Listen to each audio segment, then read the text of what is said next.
how to reopen Instagram photos once already viewed, or basically view a photo that can only be viewed once.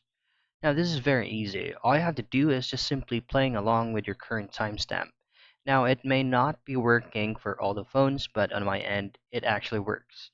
So this is what you will be doing.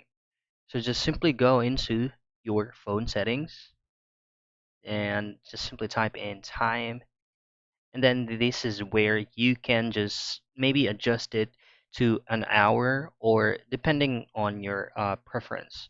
If it's not working on your end, so what you can do is basically go into your Instagram icon right here, long press, and then go into the eye icon.